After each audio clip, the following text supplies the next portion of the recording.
اس سے پہلے وہ مزید کچھ کہتی اس کی نظر گیٹ کی طرف سے آتے جارڈن پر پڑی تھی۔ وہ اسے لمحوں میں پہچان گئی تھی۔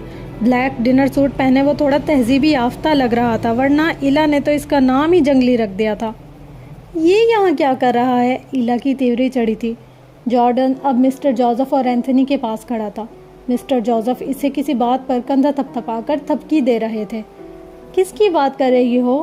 ماہی نے اس کی نظروں کے تعاقب میں دیکھا تھا۔ اسے بھی جارڈن نظر آ گیا تھا۔ وہی جنگلی، ایلا نے چبا چبا کر کہا تھا۔ چھوڑو یار، رات گئی بات گئی، ماہی نے عام سے لہجے میں کہا تھا۔ لیکن اسے یہاں کس نے بلایا؟ ایلا سوچ رہی تھی۔ اچھا کیا جارڈن تم آ گئے، میرے کسینوں کو چلانے میں تمہارا بہت بڑا کردار ہے۔ مسٹر جوزف اکثر جارڈن کے قصے سناتا رہتا تھا۔ وہ بہت اچھا فائٹر تھا۔ انجوائے کرو۔ مسٹر جوزف اپنا مشروب کا گلاس ہاتھ میں تھامے وہاں سے دوسرے مہمانوں کی طرف چلا گیا تھا۔ مجھے پتا تھا تم آؤ گے، اینتھنی نے مسکراتے ہوئے جارڈن کے کندھے پر ہٹ کیا تھا، جبکہ جارڈن کی نگاہیں وہاں موجود ہر شخص کے چہرے پر طواف کر رہی تھیں۔ وہ ان چہروں میں مشرقی چہروں کو تلاش کر رہا تھا کہ شاید کوئی اسے اس کی منزل تک پہنچا دے۔ آدھی رات کا وقت تھا جب ایک جھٹکے سے ہانم کی آنکھ کھلی۔ آج کافی دنوں بعد اسے اپنا وہ خواب نظر آیا تھا جس میں اسے کوئی آگ کے دریا میں دھکا دیتا ہے۔ اس کی سانسیں تیز تیز چل رہی تھیں۔ کچھ منٹ بعد وہ خود پر قابو پا چکی تھی۔ میز پر رکھے پانی کے جگ سے اس نے پانی پیا تھا۔ اسے سردی میں بھی گھبراہٹ ہو رہی تھی۔ وہ بیڈ سے نیچے اتری اور پھر کمرے میں موجود کھڑکی کھول کر اس میں کھڑی ہو گئی تھی۔ تازہ ہوا کے جھونکوں نے اسے فریش کیا تھا۔ شور کی آواز پر اس نے دائیں طرف مڑ کر دیکھا تھا۔ آرجے کے گھر کے لان میں اسے کافی لوگ نظر آئے تھے۔ وہاں سے میوزک کی ہلکی سی آواز بھی آ رہی تھی۔ اس نے گھر کے سامنے گاڑی کو رکتے اور پھر اس میں سے کچھ لڑکیوں کو اترتے دیکھا تھا جن کا لباس قابل اعتراض تھا۔ یقیناً وہاں کوئی پارٹی چل رہی تھی اور میوزک کافی تیز تھا جس کی مدھم آواز ہانم تک پہنچ رہی تھی۔ وہ تصور کر سکتی تھی کہ اندر کیا ہو رہا ہوگا۔ غصے اور ناگواری کی ایک لہر اس کے پورے وجود میں دوڑ گئی تھی۔ وہ اسے کچھ کہہ کر اپنی زبان گندی نہیں کرنا چاہتی تھی، اس لیے ٹھا کی آواز سے کھڑکی بند کر چکی تھی۔ ماہی ریڈی ہو جاؤ، تم کچھ سنا رہی ہو، ایلا اسے کہتی اپنے انکل کی طرف بڑھ گئی تھی۔ ریڈی ہو جاؤ؟ لیکن کس چیز کے لیے ایلا؟ ماہی نے حیرت سے اسے جاتے ہوئے دیکھ کر پوچھا تھا، لیکن ایلا انسنی کر گئی تھی۔ 2-3 منٹ مسٹر جوزف سے بات کرنے کے بعد وہ اب لوگوں کے ہجوم کے درمیان کھڑی ہو گئی تھی۔ لیڈیز اینڈ جینٹل مین، ایلا نے خوش دلی سے سب کو متوجہ کیا تھا، جیسا کہ آپ سب جانتے ہیں یہ رات ہمارے لیے بہت ہی خاص ہے، تو کیوں نہ اس خاص موقع کو ہم مزید خاص منائیں؟ کیا خیال ہے؟ وہ سوالیہ انداز میں پوچھ رہی تھی۔ لوگوں میں سرگوشیاں شروع ہو گئی تھیں۔ یہاں میری ایک بہت ہی پیاری دوست ہے جسے کبھی گانے کا شوق ہوا تھا، ایلا نے گویا دھماکہ کیا تھا۔ ماہی پھٹی پھٹی نظروں سے اسے دیکھ رہی تھی۔ پچھلے سال اسے میوزک کا شوق چڑھا تھا اور اس نے میوزک سیکھا بھی تھا، باقاعدہ کلاسز لے کر۔ اس کے گھر میں پیانو تھا، وہ کبھی کبھی بجا لیتی تھی۔ ہزاروں بار بجانے پر وہ صرف 1-2 بار گنگنائی تھی۔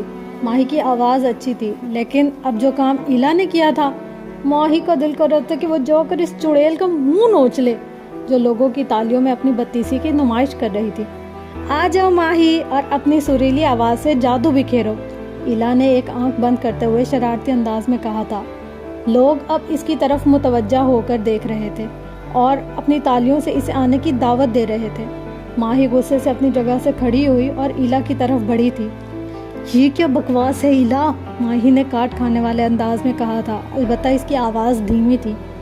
تم کب سے رونے والا منہ بنا کر بیٹھی تھی؟ میں نے سوچا کچھ نیا ہو جائے۔ وہ پھر مسکرائی تھی، جبکہ ماہی کو سمجھ نہیں آ رہا تھا کہ کیا کرے۔ اچانک ساری لائٹس بند ہو گئی تھیں۔ ایک سپاٹ لائٹ برف سے بنے قالین پر رکھے پیانو پر پڑی تھی، جس کے ارد گرد رکھی مشعلیں کسی اور دنیا کا نظارہ پیش کر رہی تھی۔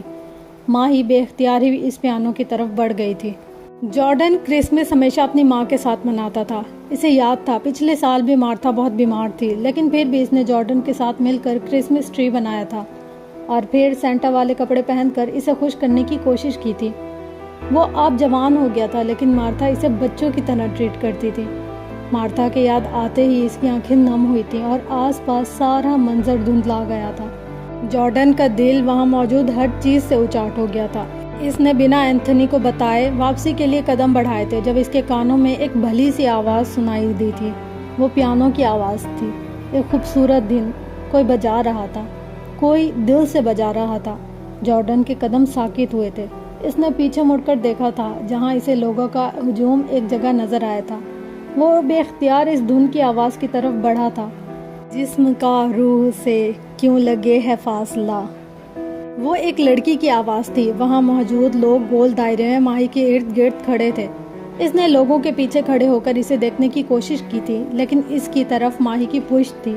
میں ہوں یا بس میری یہ پرچھائیاں ہے بچھی بس زمیں، راستے ہیں لاپتہ، لفظ ہوں میں انکہا ہے یہ سچائیاں۔ وہ گول دائرے میں چلتے ہوئے اس کے سامنے کی طرف بڑھ رہا تھا، وہ جو بہت اچھا گا رہی تھی۔ اس کے سامنے پہنچنے کے بعد جارڈن کے قدم ساکت ہوئے تھے۔ میرے سینے کی خلا جیسے جنموں کی بلا، کیوں نہ سانسوں سے مٹے ہے یہ تنہائیاں۔ اس کی آواز میں انتہا کا درد تھا، وہی درد جو جارڈن کے سینے میں موجود تھا۔ اس کی آواز میں اتنی نمی گھلی تھی جتنی جارڈن کی آنکھوں میں رہتی تھی۔ وہ اس وقت جارڈن کو اپنا عکس معلوم ہوتی تھی، زمین کو چھوتی میکسی پر، بھورے رنگ کا کوٹ پہنے، بھورے بالوں کو کندھے پر بکھرائے۔ جارڈن کو اس وقت اس پر کسی اداس شہزادی کا گمان ہوا تھا۔ کوئی اندھا کنواں میرے اندر ہے چھپا، مجھے ملتی ہی نہیں میری گہرائیاں۔ میرا پیچھا چھوڑ دے مس ماہین ہمدان۔ حشام کی آواز اس کے کانوں سے ٹکرائی تھی اور ماہی کے ہاتھ ایک دم ساکت ہوئے تھے۔ لوگوں کا سکتہ ٹوٹا تھا۔ ماہی نے اپنی آنکھوں میں آئی نمی کو ہاتھ بڑھا کر صاف کیا تھا۔ تم نے کمال کر دیا ماہی، ایلا نے جھکتے ہوئے اس کے گال کو چھوا تھا۔ جارڈن اسے پہچان گیا تھا۔ وہ وہی لڑکی تھی جسے کچھ ماہ پہلے جارڈن کی وجہ سے چوٹ آئی تھی۔ کرسمس کا کیک کاٹنے کے بعد کھانا لگایا گیا تھا۔ وہ جارڈن کی نظروں میں تھی۔ وہ ان کے ساتھ والی ٹیبل پر بیٹھا تھا اور وہ ایسا کیوں کر رہا تھا یہ وہ بھی نہیں جانتا تھا۔ کاش آج یہاں حشام جبیل ہوتا، میں اسے دیکھ پاتی، ماہی نے حیرت سے کہا تھا۔ جبیل کے نام پر جارڈن کے کان کھڑے ہوئے تھے۔ اس کے چہرے کے زاویے ایک دم بدل گئے تھے۔ اچانک ہی اس کی آنکھوں میں خون اتر آیا تھا۔ وہ جان بوجھ کر ان کے قریب بیٹھا تھا کہ ان کی باتیں سن سکے، لیکن اسے اندازہ نہیں تھا کہ وہ لڑکی جبیل کو جانتی تھی جسے وہ ختم کرنا چاہتا تھا۔ ہانم اور آر جے دونوں ایک بس اسٹیشن پر کھڑے تھے۔ ہر طرف بارش ہو رہی تھی، طوفانی بارش۔ ان دونوں کے علاوہ اس اسٹیشن پر اور کوئی نہیں تھا۔ ڈری سہمی سی ہانم نہ جانے کیوں آر جے کو غصہ دلا رہی تھی۔ وہ اس کی جانب بڑھ رہا تھا۔ ہانم سہم کر ایک قدم پیچھے ہوئی تھی۔ وہ دونوں لوہے کی بنی اس چھت کے نیچے کھڑے تھے جہاں مسافروں کے انتظار کے لیے کرسیاں رکھی گئی تھیں۔ لوہے کی چھت پر طوفانی بارش کے برسنے کی آواز کسی خوفناک چڑیل کے چیخنے جیسی تھی۔ جیسے جیسے وہ اس کی طرف بڑھ رہا تھا ہانم پیچھے ہو رہی تھی۔ اب وہ کنارے پر پہنچ گئی تھی۔ اگر وہ ایک قدم باہر نکالتی تو اسے بارش کا سامنا کرنا پڑتا۔ آر جے نے اس کی آنکھوں میں دیکھا تھا جہاں ڈر تھا اور التجا تھی کہ مجھے بخش دو، لیکن وہ بخشنے والوں میں سے نہیں تھا۔ اس نے ہاتھ بڑھا کر ہانم کو دھکا دیا تھا۔ وہ باہر سڑک پر گری تھی۔ اچانک پانی کا رنگ سرخ ہوا تھا اور بارش خونی بارش میں بدل گئی تھی۔ ہانم کی چیخیں بلند ہوئی تھی۔ دیکھتے ہی دیکھتے بارش اب آگ کا روپ دھار گئی تھی جو اسے بری طرح جھلسا رہی تھی۔ ہانم کے دل دہلا دینے والی چیخ ابھری تھی اور آر جے ہڑبڑا کر اٹھ بیٹھا تھا۔ کتنے ہی پل وہ شوق بیٹھا رہا تھا۔ اس کے دل کی دھڑکن بہت تیز چل رہی تھی۔ اس نے ہاتھ بڑھا کر چہرے پر آیا پسینہ صاف کیا تھا۔ اگر وہ خواب تھا تو اس نے پوری زندگی میں اتنا برا خواب نہیں دیکھا تھا۔ وہ لوگ صبح 5 بجے سوئے تھے، ساری رات تیز میوزک میں بے ہنگم ڈانس کرتے تھک چکے تھے۔ صبح فجر کی اذان کے وقت میوزک بند ہوا تھا۔ اپنے کمرے سے باہر نکلنے کے بعد اب وہ نیچے آیا تھا۔ پورا لاؤنج بکھرا پڑا تھا۔ کانچ کی بوتلیں، کین کے ڈبے، کھانے پینے کی چیزیں ہر جگہ پڑی نظر آ رہی تھی۔ آر جے کا دماغ گھما تھا۔ وہ ابھی 1 گھنٹہ پہلے سویا تھا، ابھی 6 بج رہے تھے، لیکن راتیں اتنی لمبی ہونے کی وجہ سے باہر اندھیرا تھا۔ اس کے کچھ دوست رات کو ہی جا چکے تھے جبکہ کچھ گیسٹ روم میں سوئے پڑے تھے۔ لانچ میں ایک صاف ستھرا صوفہ دیکھنے کے بعد اس پر بیٹھ گیا تھا۔ خواب نے اسے بری طرح ڈرا دیا تھا. نیند تھی کہ اس پر غلبہ پا رہی تھی اور پھر وہ کچھ دیر بعد سو گیا تھا. چھٹیاں کیسے گزری تھی پتہ ہی نہیں چلا تھا. وہ 31 دسمبر کا دن تھا. مہرو صبح سے اسے فون کر رہی تھی. مہرو اور حانم کی کلاس میں ایک لڑکی اور لڑکے سے اچھی بول چال ہو گئی تھی. انفیکٹ لڑکی تو اب انہیں اپنی فرینڈ ہی کہتی تھی جس کا نام اقصیٰ تھا. ہانی پلیز مان جاؤ نا پلیز. دیکھو اقصیٰ مجھے روزانہ کال کرتی ہے. وہ چھوٹی سی نیو ایئر پارٹی دے رہی ہے. ہم چلتے ہیں نا. مہرو اس کی منتیں کر رہی تھی. مہرو میرا رات کے فنکشن اٹینڈ کرنے کو دل نہیں کرتا, یہ تم بھی جانتی ہو. اور پھر نیو ایئر 12 بجے تک. حانم سوچ بھی نہیں سکتی تھی. میرا نہیں تو اقصیٰ کا ہی دل رکھ لو. وہ اسپیشل ہمارے لیے یہ سب کر رہی ہے. ہمیں جانا چاہیے. مہرو چاہتی تھی کہ وہ کسی طرح مان جائے. میں اتنی رات گئے تک باہر نہیں رہ سکتی. امی پریشان ہوں گی. آنٹی سے میں بات کر لوں گی, تم بس ہاں کرو. ہم دونوں 9-10 بجے تک واپس آ جائیں گے. ٹھیک ہے. حانم نے ایک گہرا سانس لیا تھا. وہ جانتی تھی کہ اسے مہرو منا کر ہی دم لے گی. اقصیٰ کا گھر گلبرگ میں تھا. وہ دونوں 7 بجے کے قریب اس کے گھر پہنچ گئی تھی. مہرو کا ڈرائیور انہیں چھوڑ گیا تھا اور اس نے ہی لینے آنا تھا. اقصیٰ نے خوش دلی سے ان کا استقبال کیا تھا. اس کے گھر میں اس کی امی, بہنیں اور ملازموں کے علاوہ کوئی مرد نہیں تھا. حانم کو یہ دیکھ کر تھوڑا اطمینان ہوا تھا. کلاس کی کچھ اور لڑکیاں اور اقصیٰ کی کزنس بھی تھیں. ان سب نے مل کر باربیکیو کیا تھا. گرلز کے فنکشن اچھا جا رہا تھا. آرجے آئے گا کیا؟ اقصیٰ کی ایک کزن نے دھیرے سے اس کے کان میں پوچھا تھا. اللہ کرے آ جائے. بہت منتیں کی تھی نکی کی کہ کسی طرح وہ اسے لے آئے. وہ کہہ رہا تھا کہ آرجے آج تک اپنے رشتہ داروں کے گھر بھی نہیں گیا. اس کا آنا ناممکن ہے. اقصیٰ کا لہجہ افسردہ تھا. تم تو کہہ رہی تھی کہ ہم باہر کہیں فنکشن کریں گے. میں نے کہا تھا. اب دیکھو یہ وہی لڑکی ہے نا جس کی آرجے سے نہیں بنتی. اقصیٰ کی کزن نے سنہرے بالوں والی لڑکی کی طرف اشارہ کیا تھا جس کے بال کمر پر بکھرے پڑے تھے جن میں نیچے سے کرلز ڈالے گئے تھے. ہاں یہ حانم ہے. ویسے تو بہت اچھی ہے لیکن آرجے کو کافی ناپسند کرتی ہے. اسے دیکھ کر لگتا بھی ہے. حانم مہرو کے ساتھ باربیکیو کرنے میں مگن تھی. وہ کافی انجوائے کر رہی تھی. انہوں نے لان میں ڈیرا ڈالا ہوا تھا. اچانک کافی شور ابھرا تھا. باہر کا گیٹ کھلا تھا اور پھر اندر کافی سارے لڑکے آئے تھے. حانم کا تو رنگ لڑکوں کو دیکھ کر ہی پھیکا پڑ گیا تھا. مہرو نے اسے کہا تھا کہ وہاں کوئی لڑکا نہیں ہوگا. اور آپ؟ حانم نے ایک شکایتی نظر مہرو پر ڈالی جو نظریں چرا گئی تھی. ایسا پہلی بار ہوا تھا کہ مہرو نے حانم سے جھوٹ بولا تھا اور دھوکہ دیا تھا. حانم اپنا دوپٹہ سر پر ڈالتے ہوئے اندر کی جانب بڑھ گئی تھی. حانم کا دل دکھا تھا. اسے مہرو سے اس درجہ بے وقوفی کی امید نہیں تھی. وہ اچھے سے جانتی تھی جس فنکشن میں لڑکے ہوتے ہیں وہاں حانم کو انکمفرٹیبل محسوس ہوتا ہے. وہ سیدھا اقصیٰ کے کمرے میں آئی تھی. اس نے سب سے پہلے گھر فون کیا تھا. امی رحیم انکل کو مجھے لینے بھیج دیں. ماں ہم کو ایڈریس پتہ ہے. میں نے 15 منٹ پہلے ہی بھیج دیا تھا. میرا اپنا دل بیٹھا جا رہا تھا. حانم نے سکون کا سانس لیا تھا. بالوں کو اچھے طریقے سے باندھنے کے بعد اب وہ اپنے دوپٹے سے حجاب کرنے میں مصروف تھی. جب اسے یقین ہو گیا کہ اب دوپٹہ نہیں ہلنے والا اس نے اپنا کوٹ اٹھا کر پہنا جو یہاں آنے کے بعد اتار دیا تھا. جیسے ہی وہ دروازے کی طرف بڑھی دروازے میں کھڑے انسان کو دیکھ کر دھک سے رہ گئی تھی. آرجے دروازے میں کھڑا بتی سی نکالے اسے دیکھ رہا تھا. حانم کا اسے اپنے سامنے دیکھ کر سر چکرا گیا تھا. اس کے فرشتوں نے بھی نہیں سوچا تھا کہ وہ یہاں آئے گا. وہ خود پر قابو پاتے ہوئے آگے بڑھی تھی. راستہ دو. حانم نے لہجے کو سخت بنانے کی کوشش کی تھی. البتہ اس کا نازک سا دل کانپ رہا تھا. اگر نہیں دیا تو؟ وہ پوچھ رہا تھا. یہ پہلی مرتبہ تھا جو وہ دونوں اس طرح ذاتی طور پر آمنے سامنے آئے تھے. نہیں تو اکثر سیمینار روم میں ہی ملتے تھے. یہ تمہارے باپ کا گھر نہیں ہے, سمجھ آئی؟ شرافت سے راستہ چھوڑو میرا.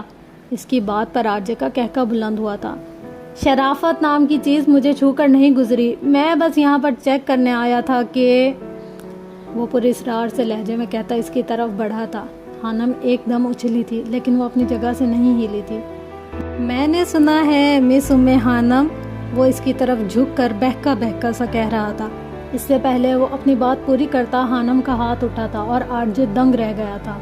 اپنی بکواس بند رکھو, تم ہو ہی گھٹیا انسان. وہ اس کے منہ پر تھپڑ مارنے کے بعد اب وہاں سے بھاگ گئی تھی. میں نے سنا ہے کہ مس حانم باقی لڑکیوں سے بہت الگ ہے. وہ دوسرے کی طرح آرجے کی خوشامد نہیں کرتی. میں نے سنا ہے وہ واحد لڑکی ہے جو آرجے کو دل سے ناپسند کرتی ہے. اور میں نے بالکل ٹھیک سنا ہے مس حانم, تم واقعی الگ ہو. وہ کہکا لگا کر ہنسا تھا. اس کی آنکھوں میں چمک بڑھ گئی تھی. اسے یہاں آنے میں کوئی دلچسپی نہیں تھی. وہ یہاں جس کام کے لیے آیا تھا وہ پورا کر چکا تھا. وہ اپنے گال پر ہاتھ رکھے اسے سہلا رہا تھا. البتہ ہونٹوں پر مسکراہٹ کھیل رہی تھی. زندگی میں پہلی بار ایسا ہوا تھا کہ کسی نے آرجے پر ہاتھ اٹھایا تھا اور بدلے میں اسے غصہ نہیں آیا تھا بلکہ وہ مسکرا رہا تھا. خانم لڑکھڑاتے قدموں کے ساتھ باہر آئی تھی. اس کا دل ابھی تک کانپ رہا تھا. اسے امید نہیں تھی کہ آرجے یوں اکیلے میں اس کے قریب آنے کی جرت کرے گا. ہانی میری بات سنو. مہرو اس کے پیچھے لپکی تھی لیکن وہ انسنی کرتے ہوئے گیٹ کی طرف بڑھ گئی تھی. ہانی رک جاؤ پلیز. وہ اس کی منتیں کر رہی تھی لیکن خانم کو لگا تھا کہ اگر وہ رکی تو کچھ غلط کر دے گی اپنے ساتھ یا مہرو کے ساتھ. ہانی مہرو نے پکارا تھا. میرے پیچھے مت آؤ. وہ ایک دم رکتے ہوئے چیخی تھی. خانم کا چہرہ غصے کو ضبط کرنے کی وجہ سے سرخ ہو چکا تھا. مہرو کے 14 طبق روشن ہو گئے تھے. اسے اندازہ نہیں تھا کہ خانم اتنا غصہ کرے گی. اس طرح چلانے پر مہرو کے قدم رک گئے تھے اور خانم خاموشی سے گیٹ پار کر گئی تھی. مہرو کو اب افسوس نے گھیر لیا تھا. اسے محسوس ہو رہا تھا کہ اس نے کتنی بڑی غلطی کر دی تھی. خانم کے جانے کے بعد مہرو بھی گھر چلی گئی تھی. اس کے بعد آرجے اور باقی لڑکے لڑکیاں بھی نیا سال منانے کے لیے باہر جا چکے تھے. خانم گھر آنے کے بعد خوب روئی تھی. اسے احساس ہو رہا تھا کہ اگر اس کے تھپڑ مارنے پر آرجے اسے سزا دیتا تو، اگر وہ مستقبل میں اس کے مارے گئے تھپڑ کو معاف نہ کرے تو. اسے اپنا سر پھٹتا ہوا محسوس ہو رہا تھا. بالآخر رات کے آخری پہر ہونے کے بعد سر میں درد ہونے کی وجہ سے میڈیسن لے کر وہ مشکل سے سوئی تھی. یونیورسٹی 5 جنوری کو اوپن ہونی تھی. مہرو نے اسے سینکڑوں مرتبہ فون کیا تھا لیکن خانم نے بات نہیں کی تھی. وہ اس سے شدید ناراض تھی. تھک ہار کر مہرو نے بھی فون اور میسیجز کرنے بند کر دیے تھے. اب وہ اسے یونیورسٹی میں ہی منانے والی تھی.